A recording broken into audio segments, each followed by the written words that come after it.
Halo telur, selamat datang di Madrid United, channel fans MU paling netral. Menang dipuji, kalah dibully. Di video kali ini kita akan melakukan preview pertandingan FC Porto melawan Manchester United. Ya, ini adalah ronde kedua kompetisi Europa League yang akan dilaksanakan hari Jumat dini hari pukul 2 pagi di Stadion do Dragão, Portugal. Nah, ini ronde kedua dari Europa League yang mana kemarin di ronde pertama Manchester United hanya bisa meraih 1 poin setelah ditahan imbang oleh FC20 di kandang sendiri. Ya, ini adalah laga yang sangat penting menurutku karena setelah hasil-hasil sebelumnya Manchester United tidak bisa meraih hasil maksimal. Namun sebelum kita membahas lebih jauh terkait pertandingan tersebut, mari kita lihat prediksi susunan pemain yang akan diturunkan oleh Erik ten Hag di pertandingan melawan FC Porto besok. Kalau kita lihat dari situasi penjaga gawang, tentu seperti biasa Andre Onana yang akan menjadi kiper di pertandingan besok. Selanjutnya untuk lini pertahanan sepertinya tidak akan berubah.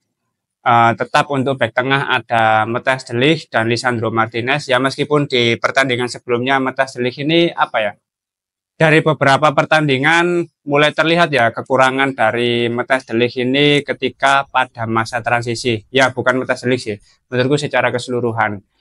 Ketika masa transisi dari menyerang ke bertahan, ya pemain seperti Matthijs de Ligt masih belum terbiasa, masih belum bisa dengan cepat kembali ke sisi pertahanan, dan ini harus segera diperbaiki ya oleh pemain di lini pertahanan United. Selanjutnya kalau untuk bek kanan seperti biasa Nozer Mazraoui dan bek kiri ditopang oleh Diogo Dalot. Nah Diogo Dalot ini secara permainan juga cukup buruk menurutku. Ya kembali lagi ini bukan posisi aslinya karena Tirel Malaysia dan Luke Shaw juga nggak tahu bisa main kapan, kayaknya udah nggak main lagi, udah pensiun kayak bangsat kok greget nawang. Posisi bek kiri ini sangat nggak ideal lah. Selanjutnya untuk double pivot harusnya sih untuk double pivotnya ini Casemiro dan juga Christian Eriksen ya. Karena apa? Karena Manolo Ugarte di pertandingan kemarin juga nggak terlalu bagus setelah melawan Tottenham Hotspur. Lalu Kobbie Mainoo di pertandingan sebelumnya juga mengalami cedera hamstring di kabar terbaru kemarin. Jadi di pertandingan besok kayaknya Christian Eriksen dan Casemiro bisa menjadi starter dan layak diberi kesempatan ketika melawan FC Porto. Lalu untuk posisi lini serang ini agak sulit ya karena lini serang ini yang selalu kurang maksimal di beberapa pertandingan terakhir, terutama di musim ini. Meskipun banyak peluang, tapi secara finishing masih buruk. Dan kalaupun di otak-atik diganti beberapa pemain, dilakukan rotasi, kayak sama aja gitu loh. Tapi di pertandingan besok aku lebih mempercayakan Amad Diallo ya untuk mengisi winger kanan. Karena Erik ten Hag di pertandingan kemarin melakukan kesalahan dalam melakukan rotasi dan pemilihan starting 11, dan seharusnya di pertandingan besok tidak akan mengulang kesalahan yang sama. Jadi Amad Diallo harus mengisi winger kanan sebagai starter. Lalu untuk winger kiri ya tetap Marcus Rashford yang mengisi posisi tersebut. Garnacho menurutku lebih baik menjadi pemain pengganti di babak kedua. Karena dia lebih bisa memberikan dampak ya ketika masuk sebagai pemain pengganti. Lalu di posisi attacking midfielder sepertinya tetap Bruno Fernandes yang akan menjadi starter. Karena pihak dari Manchester United telah memenangkan banding atas kartu merah yang didapat Bruno Fernandes di pertandingan sebelumnya melawan Tottenham Hotspur.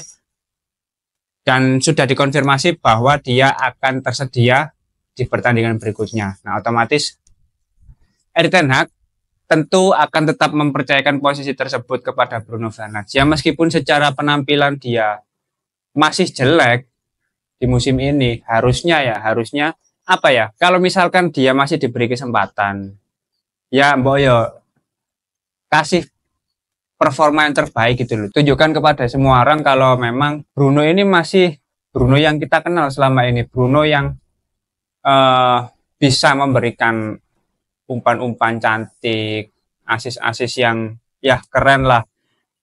Bruno yang sama ketika dia berada di Manchester United di tahun pertama. Nah, tahun pertama Bruno itu memang luar biasa menurutku. Tahun terbaiknya Bruno lah. Dan harapannya kita masih menginginkan penampilan Bruno yang seperti itu gitu loh. Dan semoga besok bisa kembali membaik ya.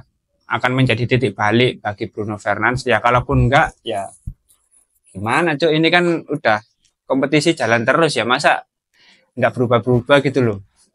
Ya tolonglah kasih yang terbaik gitu loh.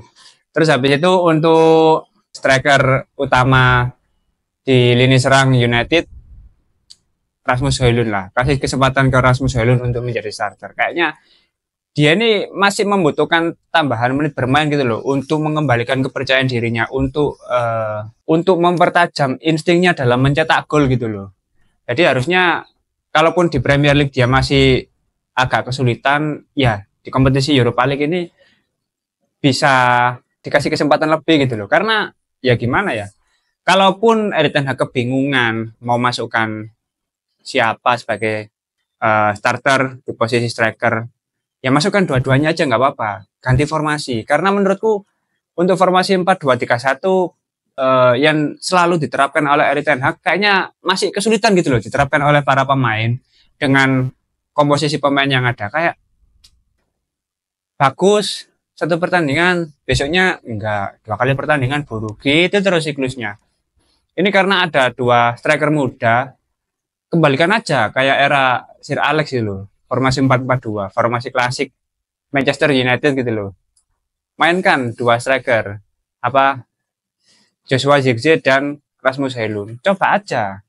Karena ini kompetisi Europa League ya, juga bukan kompetisi yang main-main ya, harus benar-benar ada hasil yang bagus. Apalagi di ronde pertama kemarin Manchester United hanya bisa meraih 1 poin gitu loh.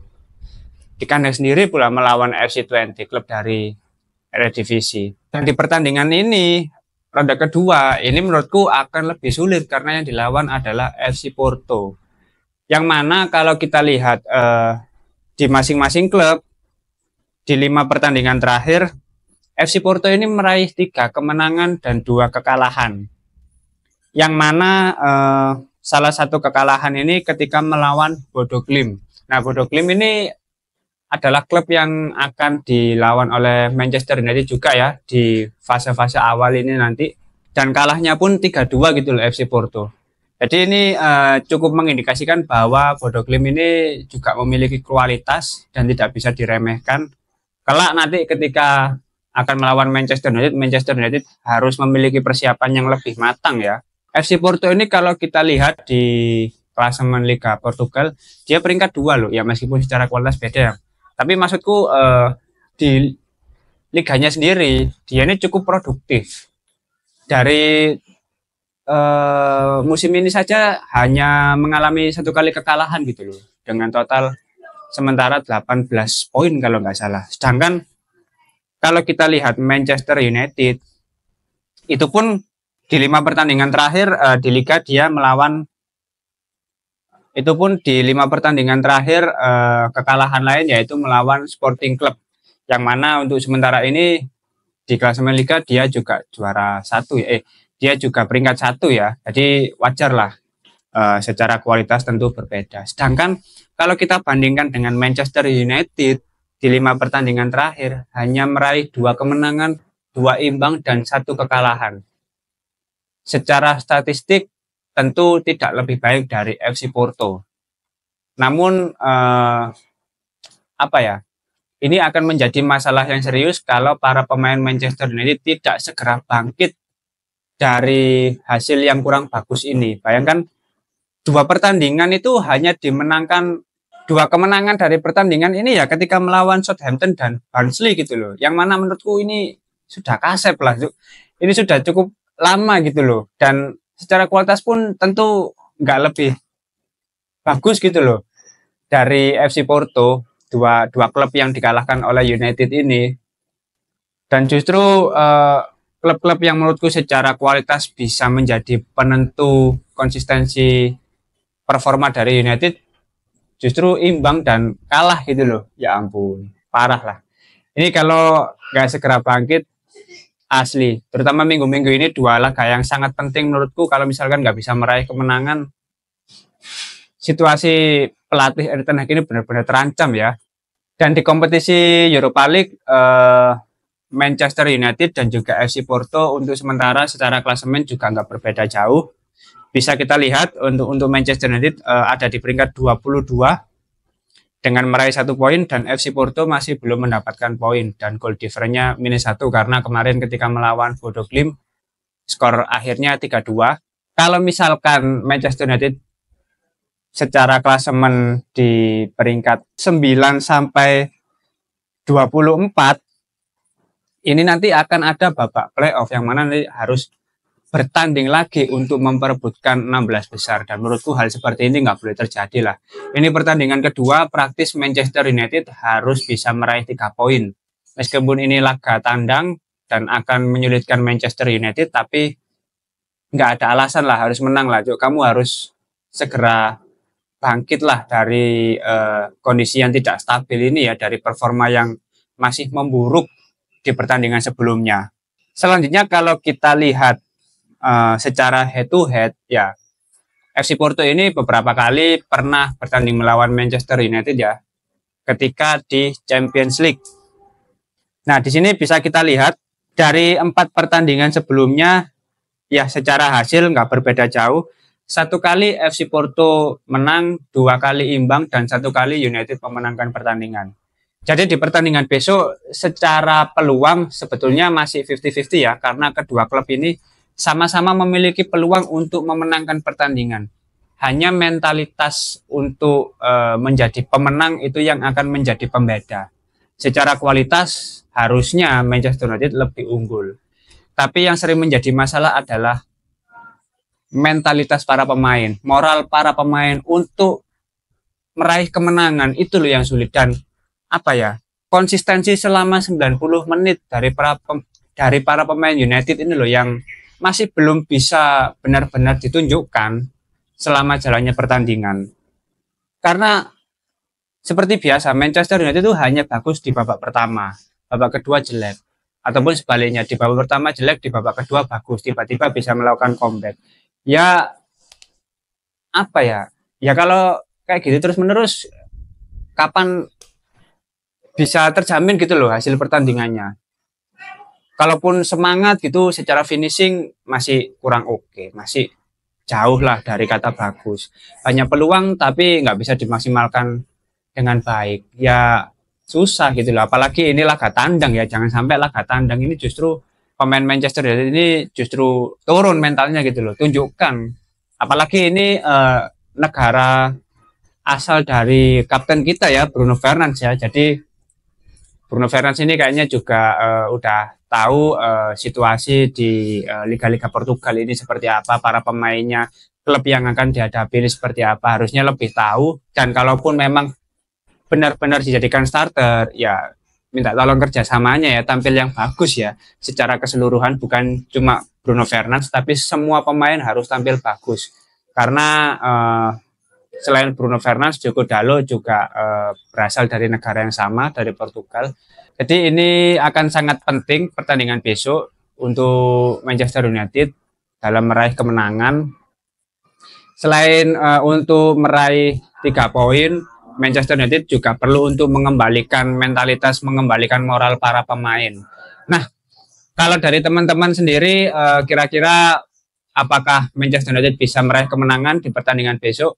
Prediksi skor menurutku nggak terlalu muluk-muluk ya, 2-1 aja cukup, karena mau muluk-muluk 3-0, 2-0 kayaknya terlalu sulit. Karena penjaga gawang FC Porto juga menurutku pemain langganan timnas Portugal ya, Diogo Costa, dan secara performa juga cukup bagus. Diogo Costa nggak bisa dipandang remeh dibandingkan Andre Onana. Secara kualitas tentu lebih berpengalaman ya, namun apapun bisa terjadi ya dalam sepak bola.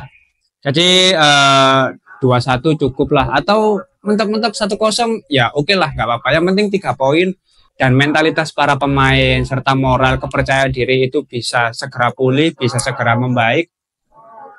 Dan kalaupun di pertandingan besok United bisa menang, otomatis kekacauan gonjang-ganjing rumor terkait pemecatan Erik ten Hag ini akan perlahan tenang dengan sendirinya, akan perlahan tenggelam dengan sendirinya. Jadi Erik ten Hag juga harus bisa membuktikan ya bahwasanya dia memang pelatih yang masih pantas berada di Manchester United. Oke, mungkin itu dulu. Kalau misalkan teman-teman ada prediksi lain, ada opini lain, silahkan langsung tulis di kolom komentar. Kita sharing bareng seperti biasa. Terima kasih sudah menonton video ini. Jangan lupa like, komen, dan subscribe. Salam.